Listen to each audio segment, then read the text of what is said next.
En la noche que debía ser la más feliz de mi vida, un desconocido que dormía en las calles me salvó de un infierno que ni en mis peores pesadillas había imaginado. Ahora, con 90 años, y el corazón todavía acelerado al recordar, les voy a contar cómo descubrí que el hombre con quien me casé esa tarde era un monstruo, y cómo un ángel sin techo apareció cuando más lo necesitaba. Gracias al canal Dona Mima por este espacio sagrado donde puedo compartir esta historia que guardé por tantos años, porque hay cosas que una necesita sacar del pecho antes de irse de este mundo. Y si mi experiencia puede ayudar aunque sea a una sola mujer a ver las señales que yo ignoré, entonces todo ese dolor habrá valido la pena. Me llamo Miriam, tengo 90 años, soy colombiana de nacimiento pero universal de corazón.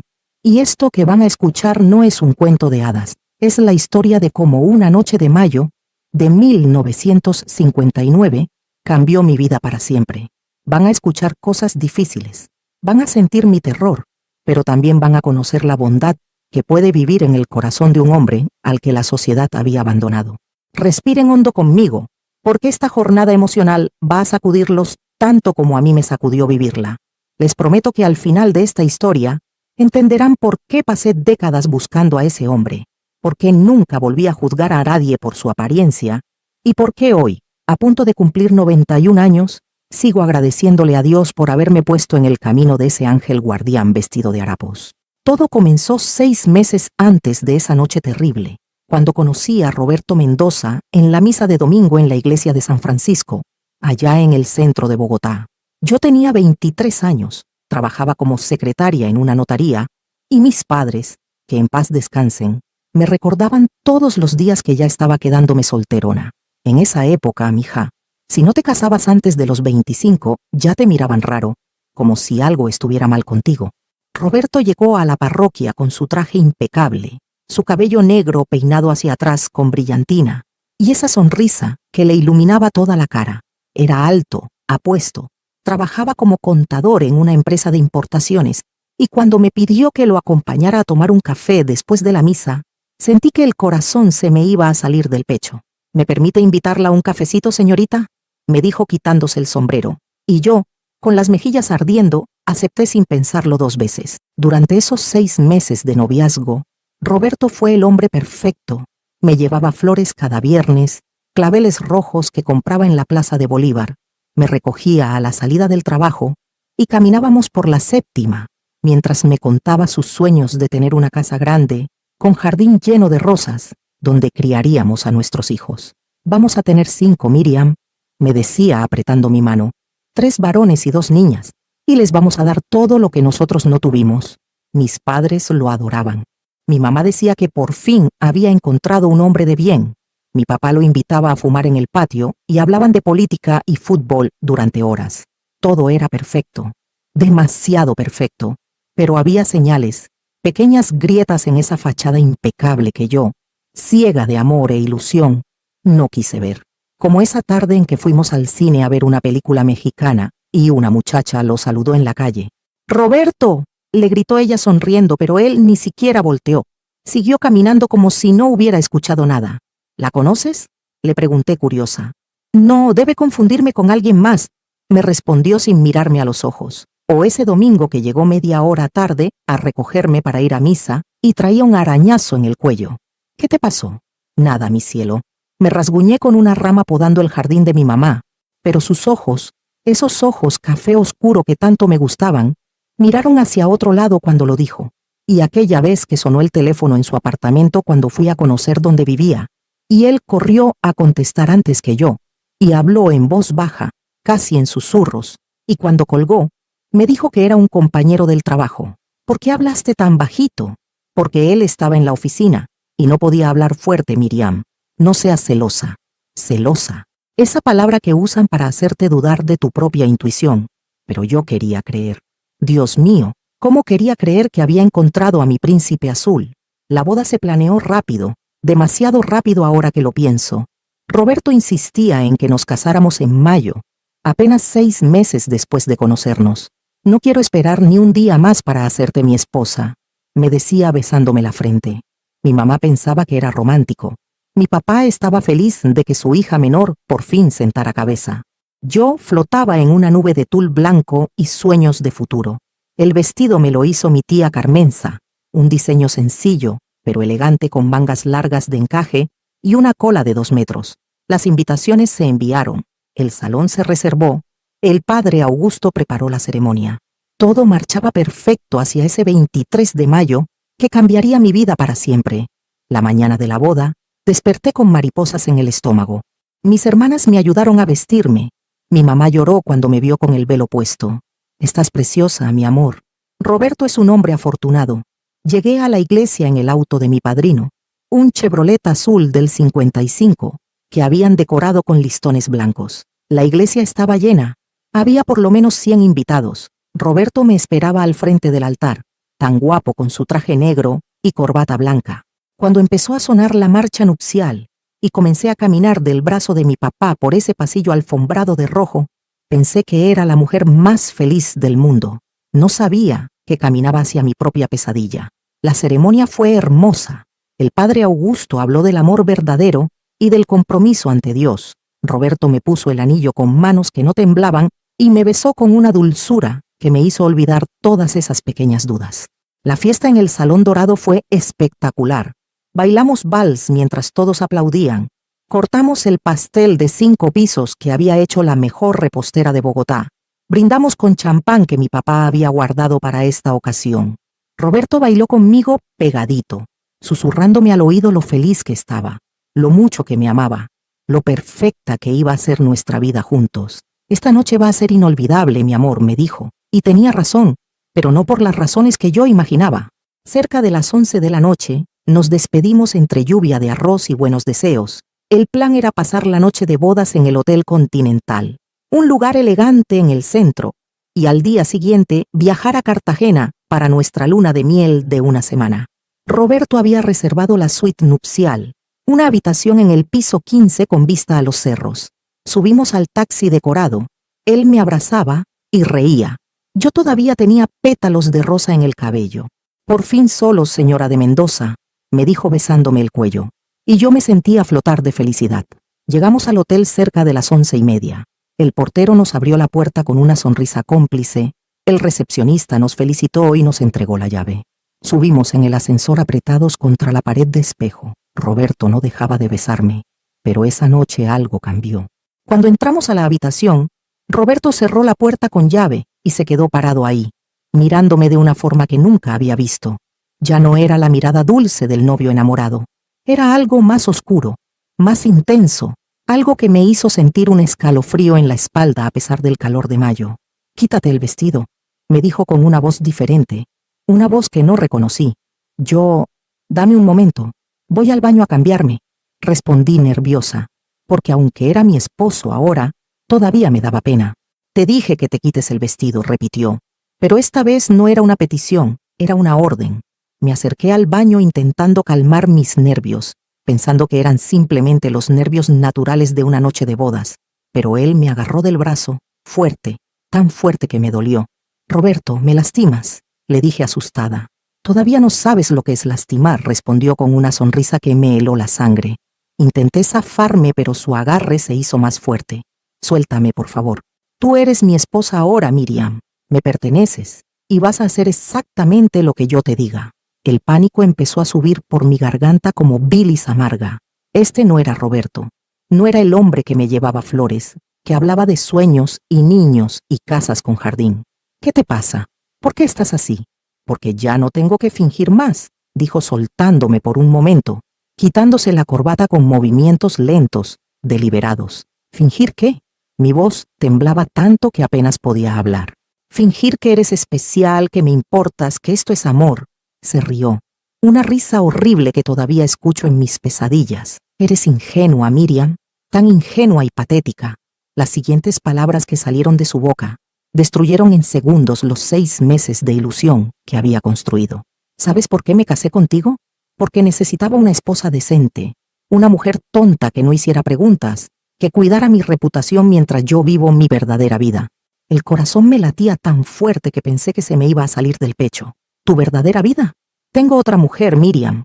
Una mujer de verdad que sabe complacerme, que no es una mojigata como tú. La tengo hace 3 años. Vivimos juntos en un apartamento en Chapinero.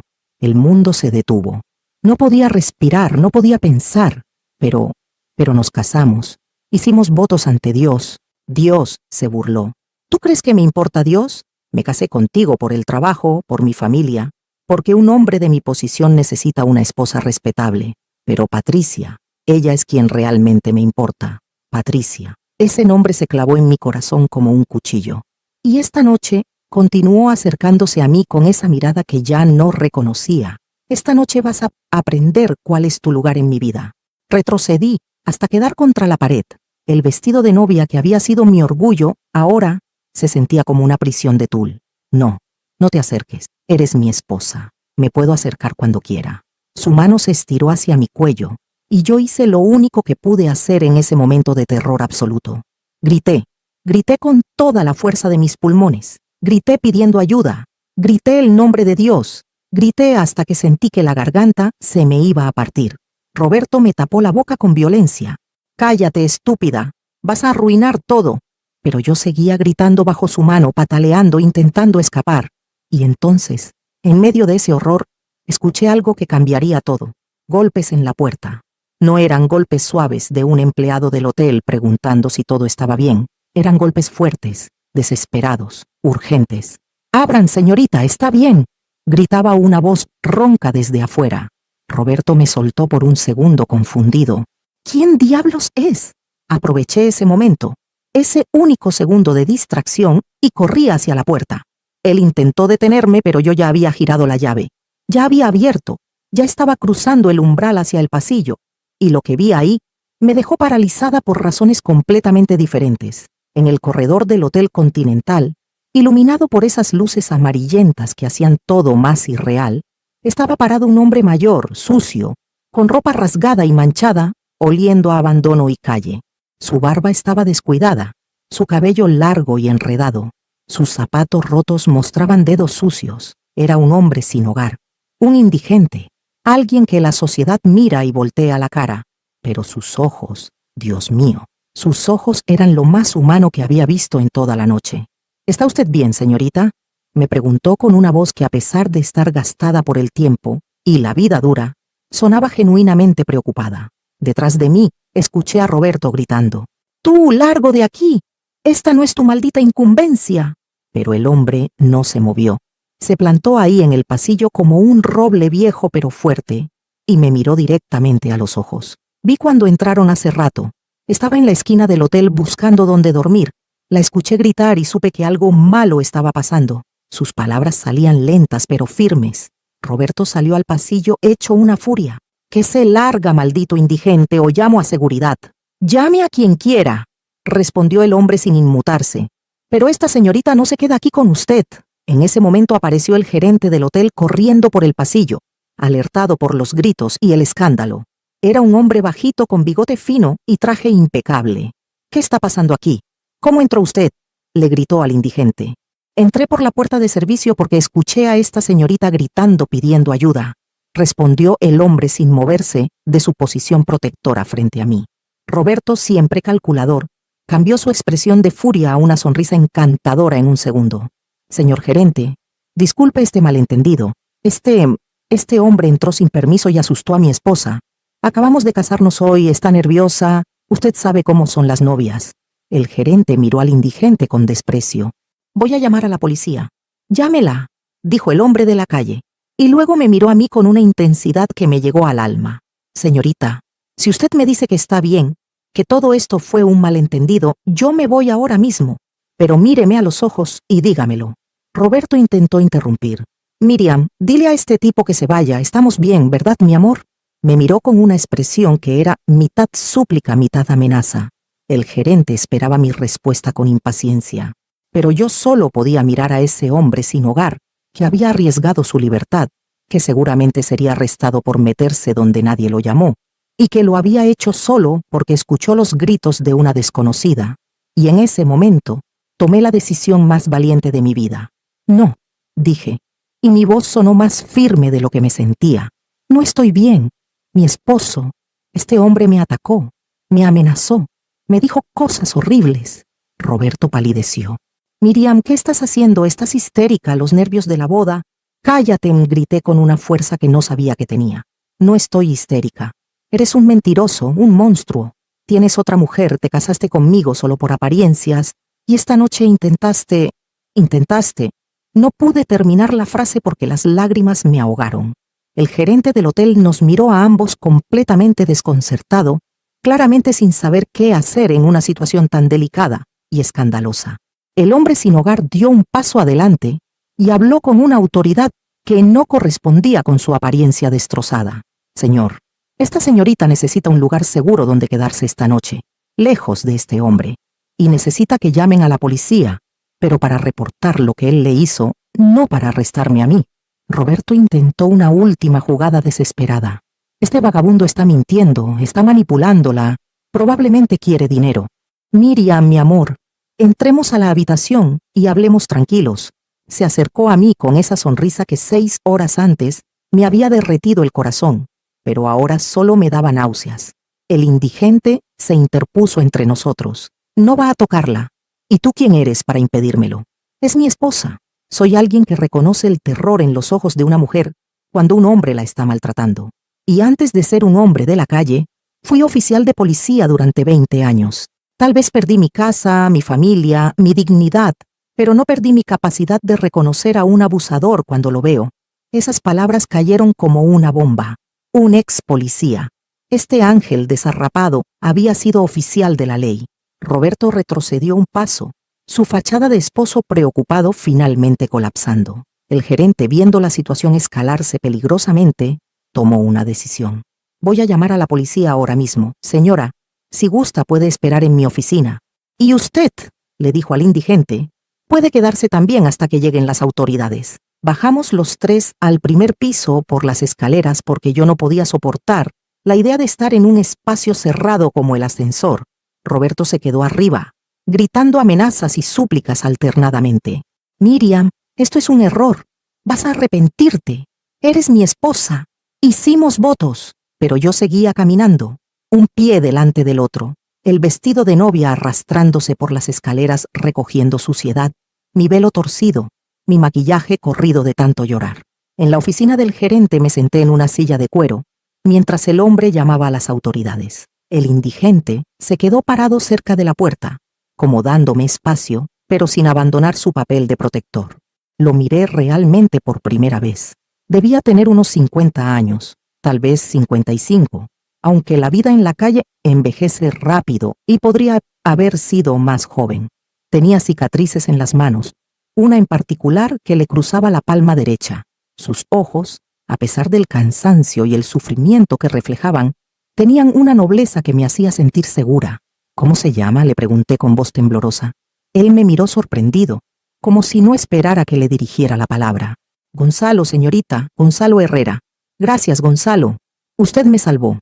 Se encogió de hombros como si no fuera gran cosa. Solo hice lo correcto. Pero usted podría meterse en problemas, entrar sin permiso al hotel, confrontar a Roberto. No podía llamarlo mi esposo. Algunos problemas vale la pena enfrentarlos, dijo simplemente. El gerente colgó el teléfono. La policía viene en camino. Tardará unos 15 minutos. Me ofreció un vaso de agua que tomé con manos temblorosas. Señora Mendoza, lo que está alegando es muy serio. ¿Está segura de proceder con esto? Su esposo es un hombre respetable, trabaja en una empresa importante. Su esposo, lo interrumpí con más firmeza de la que sentía. Es un fraude. Y sí, estoy segura. Gonzalo seguía en silencio, pero su presencia era reconfortante. Le pregunté, ¿por qué dijo que fue policía? ¿Qué pasó? Se pasó una mano por la barba descuidada.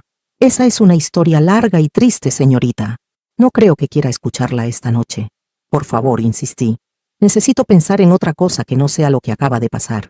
Gonzalo suspiró y se sentó en el piso con la espalda contra la pared, cansado. Fui oficial de la Policía Nacional por 20 años. Buen trabajo, familia hermosa, esposa que amaba, 2 hijos. Sus ojos se perdieron en algún recuerdo doloroso. Hace 5 años investigaba una red de corrupción dentro de la misma policía. Traficantes que pagaban a oficiales para mirar para otro lado. Junté evidencia, testimonios, todo lo necesario para destruir esa red. Se quedó callado un momento. pero ellos se enteraron antes de que pudiera presentar el caso. Me tendieron una trampa, plantaron drogas en mi casa, me acusaron de ser yo el corrupto. Perdí mi trabajo, mi credibilidad. Mi familia no me creyó. Mi esposa se llevó a mis hijos y se fue a Medellín. No los he visto en 5 años. Lo escuché con el corazón partido, porque ahí estaba un hombre que había perdido todo por hacer lo correcto. ¿Y cómo terminó en la calle? Sin trabajo, sin reputación, nadie me daba empleo. Gasté todos mis ahorros en abogados que no lograron nada. El apartamento se fue, la ropa se fue, la dignidad se fue. Y aquí estoy, durmiendo en portales y esquinas, mendigando comida. Se limpió los ojos con el dorso de la mano sucia. Pero esta noche, cuando la escuché gritar, algo dentro de mí recordó quién fui. Recordé que fui entrenado para proteger a las personas, y no podía quedarme ahí escuchando cómo alguien le hacía daño a otra persona. Las lágrimas rodaban por mis mejillas. Usted es un hombre bueno, Gonzalo. El mundo lo trató mal, pero usted sigue siendo bueno. Y usted es una mujer valiente, respondió. No muchas tendrían el coraje de denunciar a su esposo en la noche de bodas. La mayoría hubiera aguantado, hubiera fingido, hubiera vivido en ese infierno para no enfrentar la vergüenza social. Tenía razón. Sabía que lo que estaba haciendo significaba escándalo, significaba que toda Bogotá hablaría de mí, significaba deshonra para mi familia. Pero la alternativa era peor. La alternativa era vivir una mentira, ser la esposa decorativa de un hombre que me despreciaba, que tenía otra mujer, que me había atacado. No, eso no. Llegó la policía, 2 oficiales jóvenes que tomaron mi declaración con caras serias. Les conté todo, desde las señales que ignoré durante el noviazgo, hasta las palabras exactas que Roberto me había dicho en la habitación, hasta cómo intentó atacarme físicamente. Gonzalo añadió su testimonio, explicando que había escuchado mis gritos desde afuera del hotel y había entrado para ayudar. Los oficiales subieron a buscar a Roberto, pero cuando llegaron al piso 15, la habitación estaba vacía. Se había ido, había escapado como la rata cobarde que era. Dejó su traje de novio tirado en el piso y mis maletas sin abrir. El gerente del hotel, ahora más solidario después de escuchar toda la historia, me ofreció otra habitación para pasar la noche sin costo. Señora, lamento muchísimo lo ocurrido en mi establecimiento. Por favor, quédese esta noche con tranquilidad. Pondré seguridad en su puerta. Acepté agradecida, pero antes de subir me volteé hacia Gonzalo, que ya se estaba retirando discretamente. Espere, por favor. Se detuvo. Gonzalo, no puedo dejarlo ir así. Usted me salvó. Literalmente me salvó de algo terrible. Ya estoy acostumbrado a la calle, señorita. Estaré bien. No, dije con firmeza. El gerente.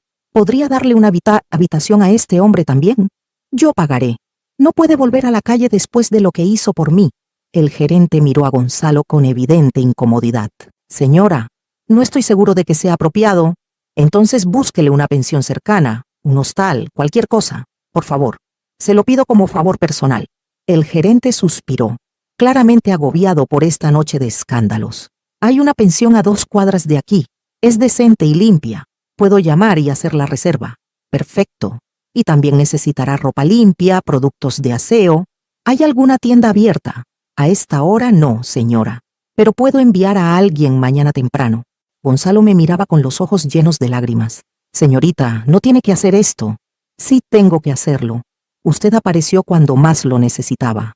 Me enseñó que la bondad no tiene que ver con la ropa que usas o donde duermes, sino con lo que llevas en el corazón. Me quité los aretes de perlas que mi mamá me había regalado para la boda. Tome, esto es para usted. Véndalo, úselo para empezar de nuevo. No puedo aceptar esto. Puede y lo hará. Insistí poniéndolos en su mano callosa. Un día, cuando esté en mejor situación, ayude a alguien más como me ayudó a mí. Esa será la forma de pagarme. El gerente hizo las llamadas necesarias y media hora después, Gonzalo se iba caminando hacia la pensión con un papel en la mano que garantizaba su habitación por una semana y algo de dinero para comida. Antes de irse, me dio un abrazo que olía a calle y humanidad y esperanza. Gracias, señorita Miriam. No solo por esto, dijo señalando el papel, sino por tratarme como a un ser humano. Hace meses que nadie me miraba a los ojos. Gracias a usted, Gonzalo. Me devolvió la fe en que todavía existe gente buena. Subí a la nueva habitación, el piso 8 esta vez, con el guardia de seguridad siguiéndome y posicionándose afuera de mi puerta. Me miré al espejo y casi no me reconocí. El vestido de novia estaba sucio y arrugado, el maquillaje corrido me hacía parecer un payaso triste, el peinado que había tardado 2 horas en hacerse estaba deshecho. Me quité todo, el vestido, el velo, las medias de seda, y me metí a la ducha. El agua caliente quemaba mi piel, pero no podía borrar lo que había vivido. Lloré bajo el agua hasta que salió fría. Lloré por la ilusión destruida, por el futuro que nunca sería, por la ingenuidad que me había llevado a ignorar todas las señales. Pero también lloré de alivio, porque había escapado, porque esa noche podría haber sido infinitamente peor. Me puse la bata del hotel y me senté en la cama sin saber qué hacer. No podía llamar a mis padres, no podía explicarles por teléfono lo que había pasado. No podía volver a la casa donde todavía estarían los restos de la fiesta, las fotos de los novios felices, los regalos envueltos. Me acosté en esa cama extraña de hotel y me quedé mirando el techo hasta que el agotamiento me venció cerca de las 5 de la mañana. Al día siguiente, cuando el sol entraba cruel por las ventanas recordándome que la vida continuaba, aunque yo no quisiera, empezó el proceso doloroso de deshacer una boda antes de cumplir 24 horas de casada. Llamé a mis padres y les conté todo. Mi mamá lloró tanto que pensé que se le iba a partir el corazón. Mi papá simplemente dijo, «Voy para allá», y colgó. Llegaron 1 hora después y me abrazaron sin decir nada durante largos minutos. No hubo reproches, no hubo «te lo dije», aunque probablemente querían decirlo. Solo amor incondicional. Mi papá fue quien habló con firmeza. «Vamos a anular este matrimonio. Tengo un amigo abogado que nos va a ayudar, y ese Roberto Mendoza va a pagar por lo que te hizo». Iniciamos los procesos legales inmediatamente. Fue ahí cuando descubrimos la magnitud de las mentiras de Roberto. Efectivamente tenía otra mujer, Patricia Sánchez, con quien llevaba 3 años viviendo en un apartamento en Chapinero. Patricia tampoco sabía de mi existencia. Él le había dicho que trabajaba de noche, y por eso no dormía allá seguido. Éramos 2 mujeres engañadas por el mismo hombre. Lo peor fue cuando la investigación reveló más. Roberto estaba casado legalmente, pero no conmigo, sino con Patricia. Se había casado con ella 2 años antes. Nuestro matrimonio era técnicamente inválido desde el inicio porque él era bígamo. Había falsificado documentos para poder casarse conmigo. Era un criminal en múltiples niveles. La policía lo arrestó 3 días después en el apartamento de Patricia. Ella nos contactó a mí a través de mi abogado, destrozada al descubrir que el hombre con quien vivía era un mentiroso compulsivo. Nos reunimos una tarde en una cafetería. 2 mujeres heridas por el mismo monstruo. «Lo siento tanto», me dijo con lágrimas en los ojos. «No sabía nada de ti, de la boda, de nada. Ese día me dijo que tenía que trabajar toda la noche. Yo tampoco sabía de ti», respondí tomando su mano. Ambas fuimos víctimas. Patricia y yo terminamos siendo amigas durante ese proceso horrible. Nos apoyamos mutuamente mientras navegábamos los trámites legales, los chismes crueles de la sociedad bogotana, las miradas de lástima que nos quemaban. Roberto fue condenado por fraude y bigamia. Pasó 2 años en prisión. Su carrera se destruyó, su reputación se hizo polvo. Y aunque parte de mí sentía satisfacción de verlo pagar por sus crímenes, otra parte simplemente sentía tristeza por todo el sufrimiento innecesario. Pero hay algo más importante que pasó en los meses siguientes. Mi búsqueda obsesiva de Gonzalo Herrera. No pude dejar de pensar en él, en su historia, en la injusticia de que un hombre bueno hubiera perdido todo mientras hombres como Roberto prosperaban con sus mentiras. Contraté a un investigador privado con parte del dinero que había ahorrado para la luna de miel. Encuentre a Gonzalo Herrera, ex oficial de policía, le dije entregándole toda la información que tenía. Tomó 2 meses de búsqueda intensiva, pero finalmente lo encontraron. Seguía en Bogotá, ahora trabajando en un lavadero de autos, compartiendo una pieza pequeña con otros 2 hombres. El investigador me dio la dirección y fui sin avisar, llevando conmigo algo que había preparado con cuidado. Cuando Gonzalo me vio aparecer en ese lavadero de autos de la avenida Caracas, casi se cae de la impresión. Estaba más limpio que la última vez, el cabello corto, la barba arreglada, pero seguía siendo el mismo hombre de ojos nobles. «Señorita Miriam, ¿qué hace aquí? ¿Cómo me encontró?» Lo busqué, Gonzalo, y vine a ofrecerle algo. Saqué de mi bolso un sobre grueso. Esto es copia de toda la evidencia que usted juntó hace 5 años sobre la corrupción policial. Su exesposa la guardó y mi investigador la consiguió. También tengo contactos en el periódico El Tiempo que están interesados en publicar la historia. Y tengo un abogado dispuesto a reabrir su caso sin cobrarle ni un peso. Gonzalo me miró incrédulo, temblando. ¿Por qué haría todo esto por mí? Porque usted me salvó. Porque la bondad debe ser recompensada. Porque un hombre como usted no debería estar lavando autos mientras los corruptos que le arruinaron la vida siguen en posiciones de poder. Le extendí otro sobre. Y esto es para que empiece. 30,000 pesos, lo que me hubiera costado la luna de miel que nunca tuve. Las lágrimas rodaban por su cara curtida mientras tomaba los sobres, con manos que no dejaban de temblar. No sé qué decir, yo solo hice lo correcto. Y ahora yo hago lo correcto por usted. ¿Acepta mi ayuda? Sí, dijo con voz quebrada. Sí, la acepto. Lo que vino después nadie lo esperaba. El caso de Gonzalo se reabrió, y con la nueva evidencia, más testimonios frescos que conseguimos, se demostró su inocencia. Los verdaderos corruptos fueron expuestos y arrestados. Gonzalo fue exonerado públicamente y recibió una compensación del gobierno por los años de injusticia. Usó ese dinero para abrir un refugio para personas sin hogar.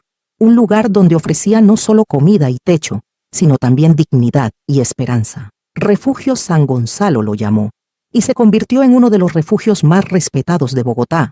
Su exesposa, al ver toda la verdad finalmente revelada, se contactó con él disculpándose por no haberle creído. Sus hijos, ya adolescentes, quisieron conocer al padre que habían perdido. La relación fue difícil al principio. Años de ausencia no se borran fácilmente, pero poco a poco reconstruyeron los puentes rotos. Lentamente, empecé a recordar quién era yo antes de Roberto, antes de esa noche de mayo que cambió todo. Volví a trabajar en la notaría, ignorando los chismes y las miradas curiosas. Me corté el cabello que había dejado crecer para la boda, cambié mi estilo de ropa, empecé a tomar clases de pintura los sábados. Mi mamá me decía, «Mija, sigues siendo joven, vas a encontrar a alguien bueno». Pero yo no estaba buscando a nadie, estaba buscándome a mí misma. Patricia se convirtió en mi mejor amiga. Compartíamos esa experiencia horrible que nos había marcado, pero también nos había liberado. Nos juntábamos cada viernes a tomar café y hablar de nuestros sueños, de nuestros miedos, de cómo estábamos aprendiendo a confiar de nuevo. Un año después de esa noche terrible, en mayo otra vez, Gonzalo inauguró un segundo refugio, dedicado específicamente a mujeres víctimas de violencia doméstica. Me pidió que cortara la cinta inaugural. «Esto existe por usted», me dijo frente a todos los asistentes, «porque usted tuvo el valor de gritar, de pedir ayuda, de no quedarse en silencio, y porque me enseñó que rescatar a alguien también me rescataba a mí». Corté esa cinta roja con lágrimas en los ojos, rodeada de mujeres que habían escapado de sus propios infiernos, y sentí que algo dentro de mí sanaba. No completamente. Las cicatrices nunca desaparecen del todo, pero sí lo suficiente como para volver a respirar sin que doliera. Pasaron los años. Gonzalo se casó de nuevo, esta vez con una mujer maravillosa que trabajaba como trabajadora social en el refugio. Tuvieron una hija a la que llamaron Esperanza. Me pidieron que fuera la madrina. Yo me dediqué a mi trabajo, ascendí a gerente de la notaría, compré mi propia casa pequeña, con jardín, donde planté rosas como las que Roberto una vez prometió, pero nunca cumplió. Me casé eventualmente, pero esa es otra historia. Fue 8 años después, con un médico viudo llamado Tomás, que me amó con paciencia y respeto. Tuvimos 2 hijos hermosos, pero nunca olvidé esa noche. Nunca dejé de agradecer que Gonzalo estuviera en esa esquina del Hotel Continental exactamente cuando lo necesitaba. Roberto salió de prisión después de 2 años y desapareció de Bogotá. Escuché años después que se había ido a Venezuela, que allá se había casado de nuevo con otra mujer incauta. No me sorprendió. Los hombres como él no cambian, simplemente encuentran nuevas víctimas. Patricia también rehizo su vida. Se casó con un profesor de literatura y se mudó a Cali. Nos escribimos cartas durante años hasta que las cartas se convirtieron en llamadas y las llamadas en visitas ocasionales.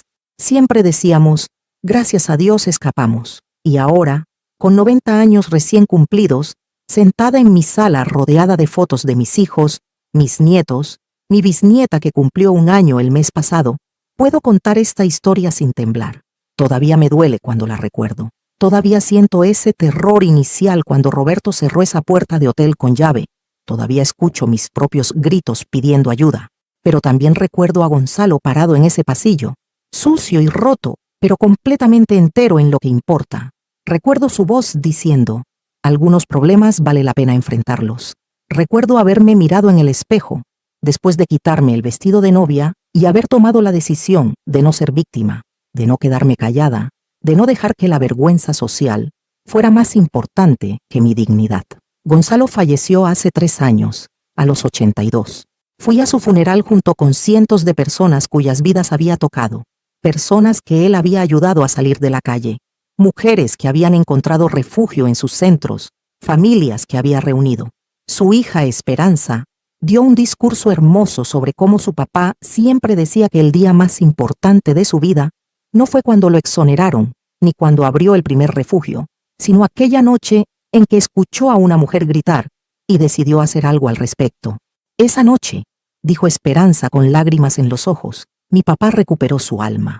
Después del funeral, Esperanza me dio un sobre. Papá dejó esto para usted, con instrucciones de dárselo cuando falleciera.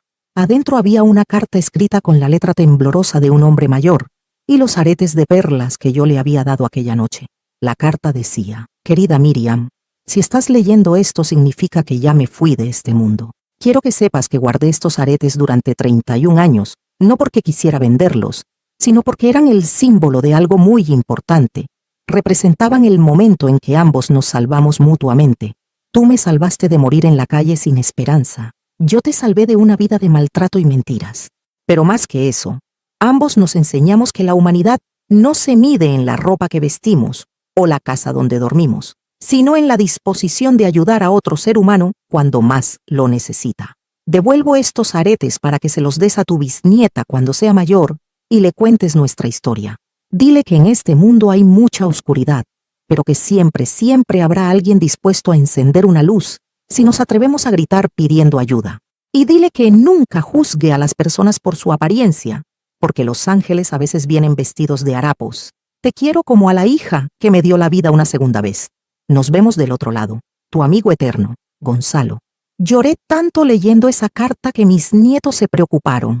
¿Cómo explicarles la profundidad de lo que significaba? ¿Cómo transmitirles que ese hombre que conocieron como el abuelito Gonzalo, que les daba dulces cuando visitábamos el refugio, había sido mi salvador en la noche más oscura de mi vida? Hoy puedo contar esto sin temblar porque el tiempo sanó lo que el tiempo podía sanar, y lo que no pudo sanar lo convertí en sabiduría. Aprendí que las señales de alerta existen y que ignorarlas tiene consecuencias. Aprendí que el amor verdadero no apura, no presiona, no esconde secretos. Aprendí que un hombre que te quiere de verdad te trata con respeto desde el primer día hasta el último, no solo durante el noviazgo.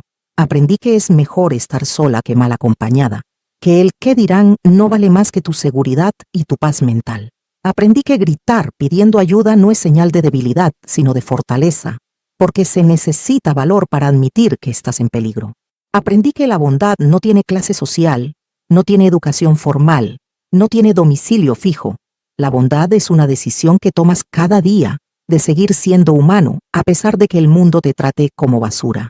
Gonzalo era un hombre sin techo, esa noche de mayo de 1959, pero tenía más nobleza en su dedo meñique que Roberto en todo su cuerpo perfectamente vestido. Le enseñé a mis hijos esta lección. Cuando eran pequeños, cada vez que veíamos a alguien pidiendo en la calle, nos deteníamos, comprábamos comida, hablábamos con ellos. Nunca olviden, les decía, que cada persona sin hogar es alguien que tuvo familia, sueños, vida, y que cualquiera de nosotros podría estar en su lugar si las circunstancias fueran diferentes. Mi hijo mayor, Andrés, se hizo trabajador social inspirado por la historia de Gonzalo. Ahora dirige uno de los refugios que Esperanza mantiene funcionando con el legado de su padre. Mi hija menor, Carolina, es abogada especializada en violencia de género. Dice que mi historia la inspiró a dedicar su vida a defender a mujeres que, como yo, tuvieron el valor de decir basta. Ver cómo mi experiencia más dolorosa se convirtió en inspiración para mis hijos, hacer el bien en el mundo, le da sentido a todo ese sufrimiento.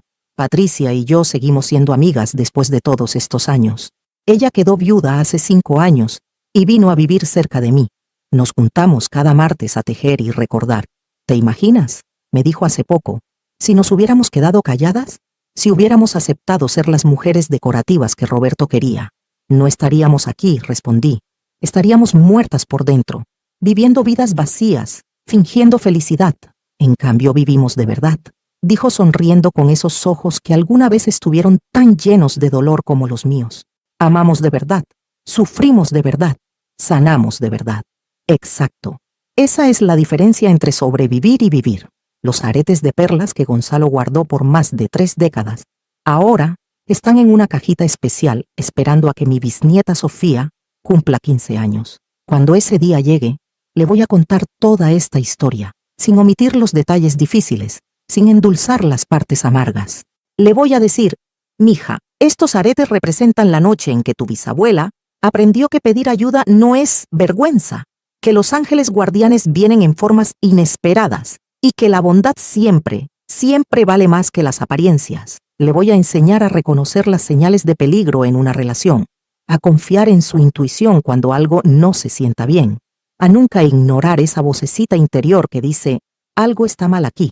Le voy a decir que está bien cancelar una boda, está bien terminar una relación, está bien decir no incluso cuando todos esperan que digas sí.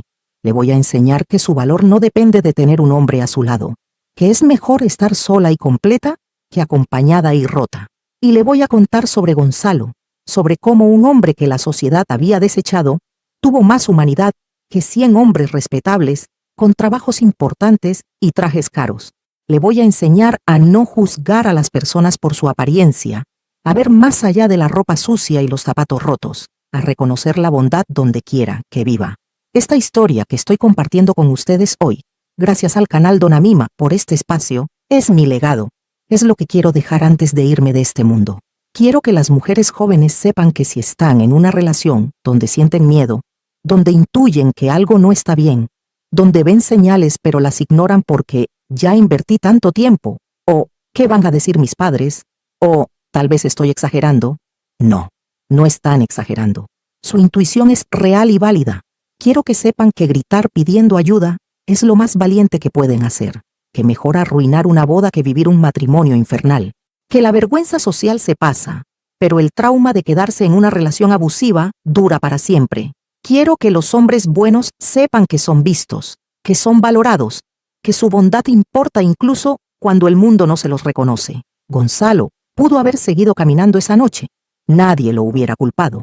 Era un hombre sin hogar, con sus propios problemas abrumadores, sin obligación alguna de meterse en los asuntos de extraños, pero escuchó un grito de ayuda y respondió. Eso es heroísmo, y quiero que todos sepan que nunca es tarde para cambiar tu vida. A los 23 años mi mundo se derrumbó, pero lo reconstruí piedra por piedra. Gonzalo a los 50 años lo había perdido todo, pero encontró propósito de nuevo. Patricia pensó que su vida había terminado, pero comenzó de nuevo más fuerte. La vida nos da golpes terribles, pero también nos da la capacidad de levantarnos si elegimos hacerlo. Hay días que todavía me despierto y por un segundo, ese segundo entre el sueño y la vigilia, tengo 23 años otra vez, y es la noche de mi boda. Siento el pánico subir por mi garganta. Escucho la voz cambiada de Roberto. Veo sus ojos convertidos en los de un extraño. Pero entonces respiro, abro los ojos completamente, y veo mi habitación llena de luz, las fotos de mi familia real en las paredes, los 67 años de vida buena que vinieron después de esa noche horrible. Y pienso, sobreviví. Más que eso, florecí. Si están escuchando esta historia y se ven reflejados en ella, si están en una relación donde algo no se siente bien, donde hay mentiras, donde hay miedo, por favor pido con todo mi corazón de 90 años, salgan, griten, pidan ayuda. No esperen a que llegue la noche de bodas o el primer año de matrimonio o el nacimiento del primer hijo. No esperen a que sea el momento adecuado, porque nunca va a sentirse como el momento adecuado. Háganlo ahora.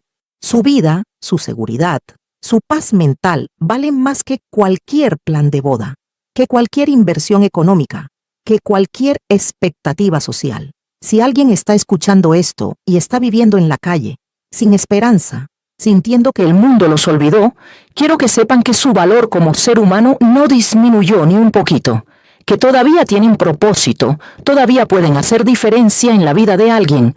Gonzalo estaba en su punto más bajo cuando salvó mi vida, y al salvarme, se salvó a sí mismo. Su bondad no dependía de su cuenta bancaria o su dirección postal, dependía de su corazón, y eso nadie se lo pudo quitar. Y si alguien está escuchando esto sintiendo que cometieron errores irreparables, que arruinaron sus vidas, que es demasiado tarde para cambiar, les digo, no es cierto. Gonzalo fue acusado injustamente, perdió todo, vivió 5 años en la miseria, pero se redimió, reconstruyó, encontró propósito.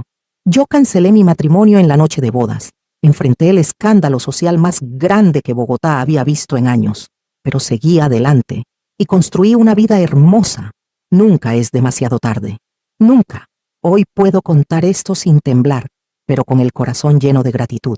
Gratitud por haber escapado, gratitud por Gonzalo, gratitud por mis padres que me apoyaron incondicionalmente, gratitud por Patricia que se convirtió en hermana, gratitud por la vida que construí después, por Tomás que me enseñó cómo se ama de verdad, por mis hijos y nietos y bisnieta, gratitud por cada día que desperté sabiendo que había tomado la decisión correcta. Esa noche de mayo de 1959, cuando un hombre sin hogar me salvó después de gritar pidiendo ayuda, aprendí la lección más importante de mi vida. La humanidad no vive en los edificios elegantes o los trajes caros. Vive en las acciones que tomamos cuando nadie nos está mirando, cuando no hay recompensa, cuando simplemente hacemos lo correcto porque es correcto. Gonzalo Herrera fue un héroe sin capa, un ángel sin alas, un salvador sin título. Fue simplemente un buen hombre que escuchó un grito en la noche y decidió responder. Y yo fui una mujer joven que encontró el valor de gritar, de pedir ayuda, de no quedarse en silencio aunque el silencio hubiera sido más fácil. Juntos, esa noche terrible que debió destruirme, nos salvamos mutuamente. Y esa es la verdadera historia de la noche de bodas en que todo cambió. No fue el cuento de hadas que había soñado, fue infinitamente mejor, porque fue real. Real el dolor, real el terror, pero también real la salvación, real la bondad, real la segunda oportunidad. Ahora les pregunto a ustedes, mis queridos oyentes del canal Dona Mima. Equipo A, los que creen que debía haber intentado arreglar el matrimonio a pesar de todo, o equipo B, los que creen que hice bien en escapar esa misma noche. Déjenme saber en los comentarios y por favor, compartan esta historia con cualquier persona que creen que necesita escucharla. Una mujer atrapada en una relación tóxica, un joven ignorando señales de alerta, alguien que perdió la esperanza y necesita saber que siempre hay salida. Suscríbanse al canal, activen la campanita para no perderse más historias y recuerden, su vida es demasiado valiosa para desperdiciarla en relaciones que los destruyen. Sean valientes, griten si necesitan ayuda. Y si escuchan a alguien gritar, sean como Gonzalo, respondan. Un abrazo gigante a todos, que Dios los bendiga, y nos vemos en la próxima historia, porque mientras tenga aliento en estos pulmones de 90 años, seguiré contando verdades que tal vez incomoden, pero que necesitan ser dichas.